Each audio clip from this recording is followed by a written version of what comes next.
tenemos otro literato, otro hombre con capacidad para escribir, para reseñar nuestra historia, nuestros vaivenes.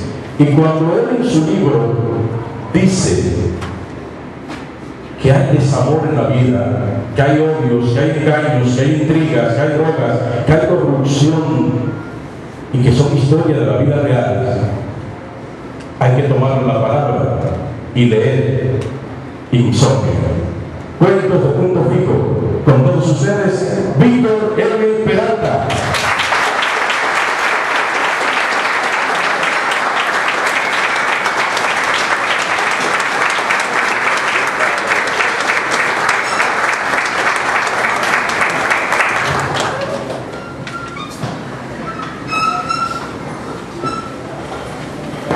Muchas gracias. Sí.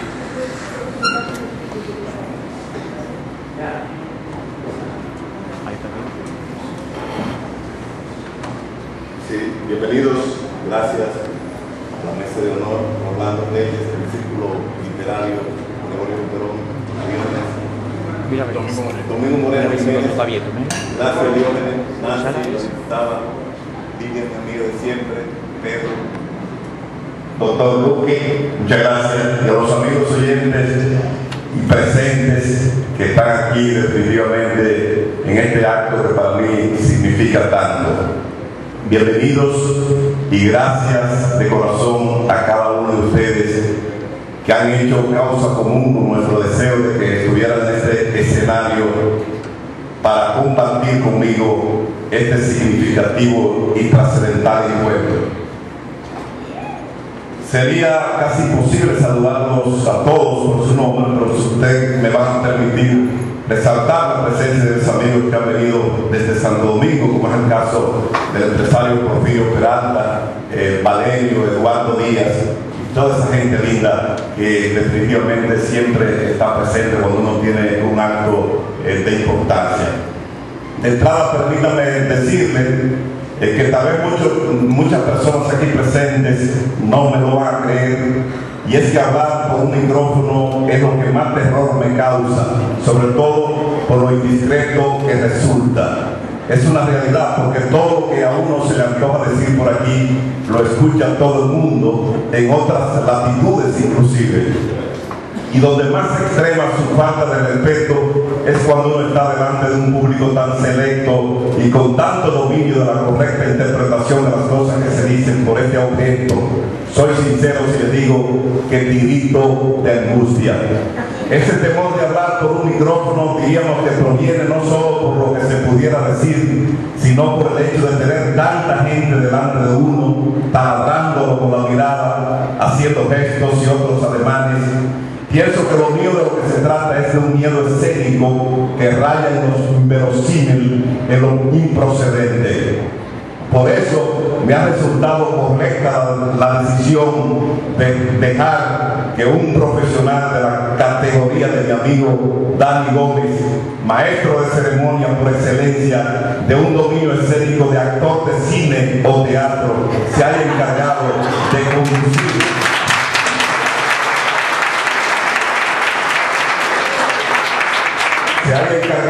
conducir magistralmente este evento. ¿Qué le parece? Ya ustedes se lo dieron, pero le iba a pedir que realmente honremos a Dani Gómez la labor que ha hecho a favor de nosotros con un fuerte aplauso.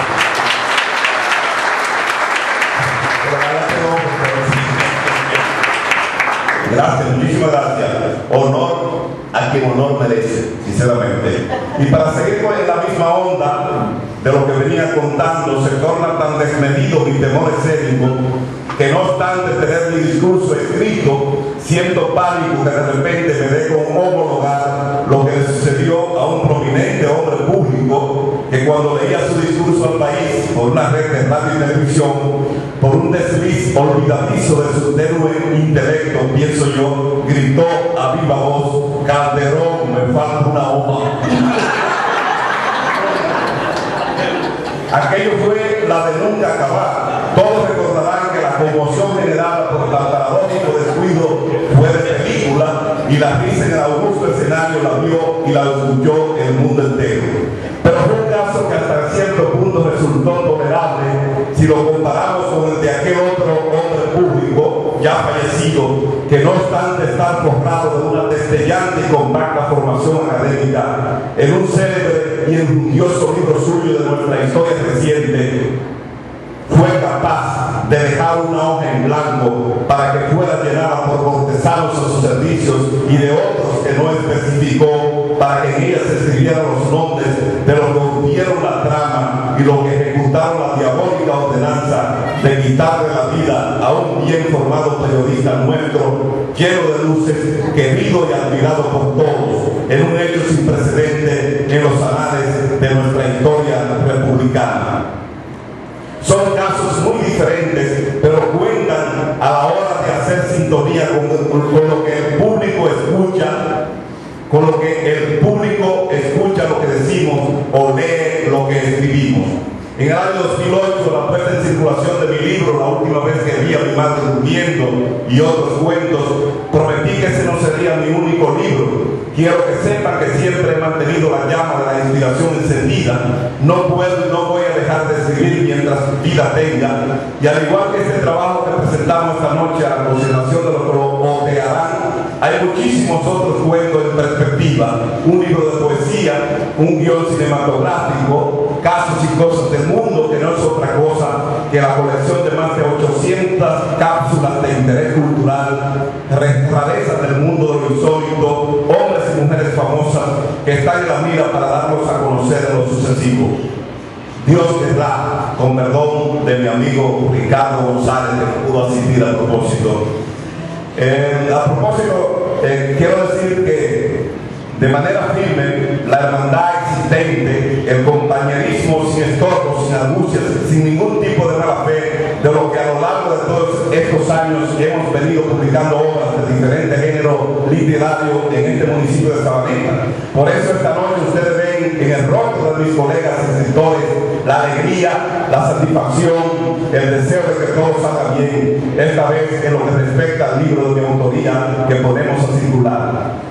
Y tiene que ser así, porque a nosotros como escritores nos anima primero que todo el principio de la educación. Y para querer llevar educación a los demás, tenemos que corresponder y ser correspondidos con el fruto de nuestras actitudes particulares y más aún con nuestra propia formación educativa. Gracias pues a Lilia Carrasco, a Dios Elías, a mi amigo Pedro Carrera, al amigo Orlando Reyes y también al doctor Luque por estar aquí presente. Ojalá y muy pronto el llamado proceda de uno de ustedes, por igual al unísono habremos de corresponder. Gracias mil, son una clase indomable, invencible, como no hay dos. Y en ese mismo tenor pedimos a los que hablan y promueven la marca o el sello que los identifica como provincia, que ya no solo somos tierra de leche, de casabi, de músicos, a juzgar por la cantidad de libros que se publican en nuestra provincia, es de justo decir que también somos tierra de escritores.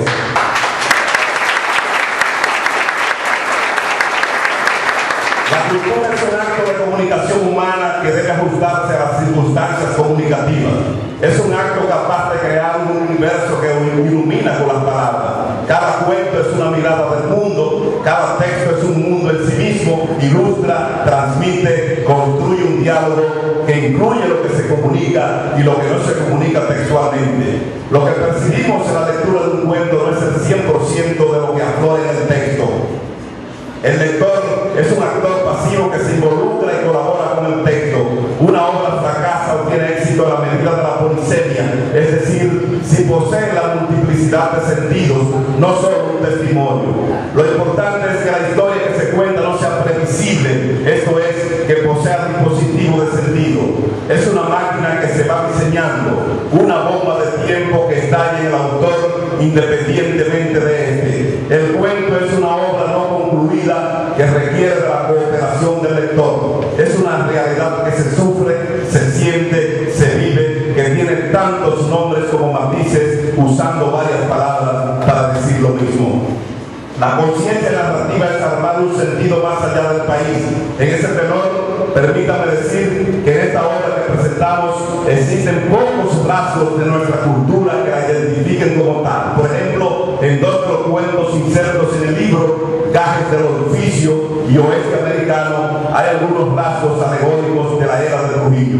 Hay otro término usado que es de todo conocido, los dueños del país, haciendo alusión a los choferes del transporte público. Desde un punto de vista cerrado, he sido cuidadoso para no encasillar los hechos que transcurren a lo largo de la obra en un país en particular. Los hechos que se narran no tienen fronteras, se dan o pudieran darse en cualquier rincón del mundo. Mi libro tiene la particularidad de que está concebido en un formato dialogado, diríamos que en un 90%.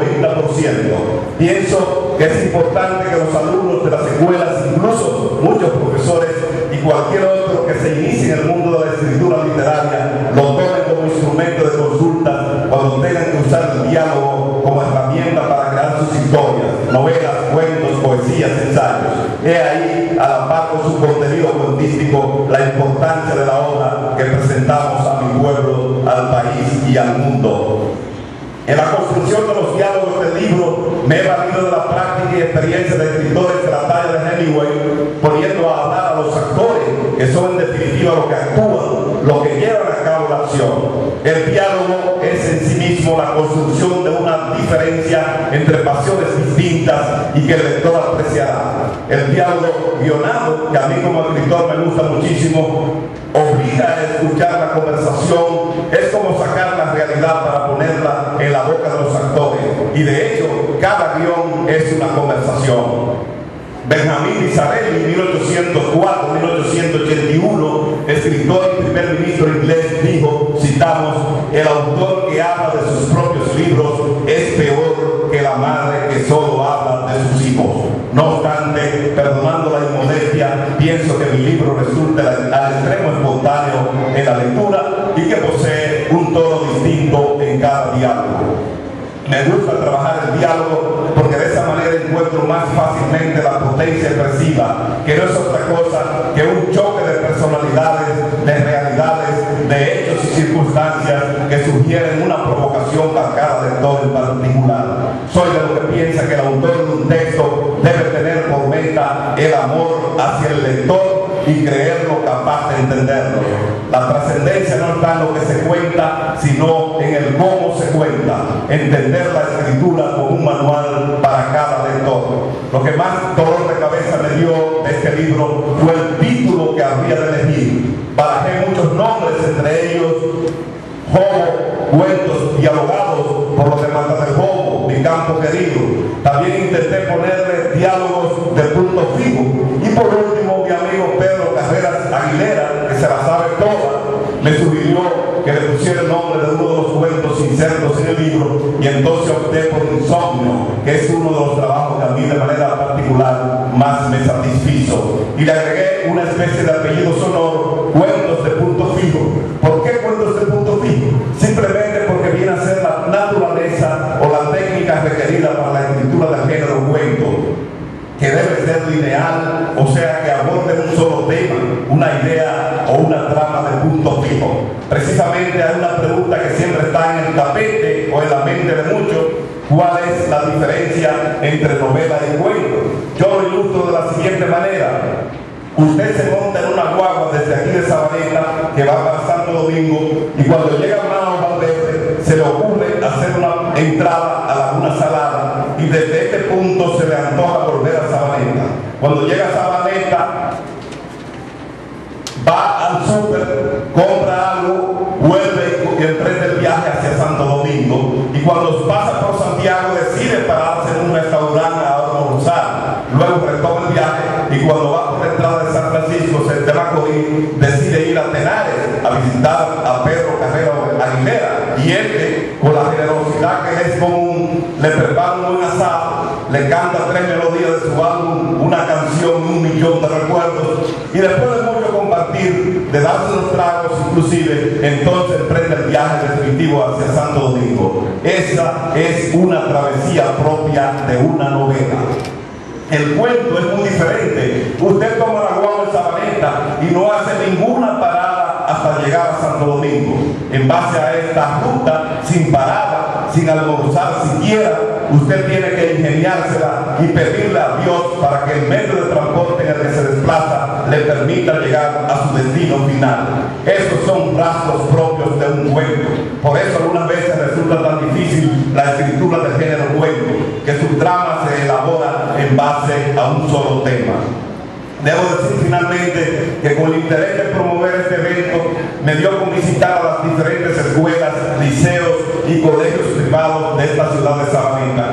Tengo para decirle que la recepción que tuve por parte de los docentes fue excelente, pero no me dieron mucha esperanza de que pudiese haber algún estudiante interesado en asistir a este magno evento de tanta importancia para la solidez cultural y para el esfuerzo del inventario bibliográfico de nuestra provincia, que cada vez más se va agrandando de manera vertiginosa.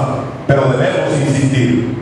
Precisamente, producto de lo anterior, muchos dicen que vivimos en la actualidad una especie de sobrevivencia literaria, sin saber si los diferentes géneros literarios lograrán sobrevivir a las tecnologías que amenazan por terminar de barrer con todo. En lo particular, mantengo el entusiasmo por este antiguo invento que se llama libro, como expresión de amor, de fe y esperanza, un instrumento de inmenso valor para mejorar la educación y por tanto para reinventar el progreso y el bienestar del país en sentido general y en lo particular de nuestra provincia de Santiago Rodríguez. Muchísimas gracias, que Dios les bendiga y que tengan todos una feliz Navidad y un próspero y venturoso año 2015. Buenas noches.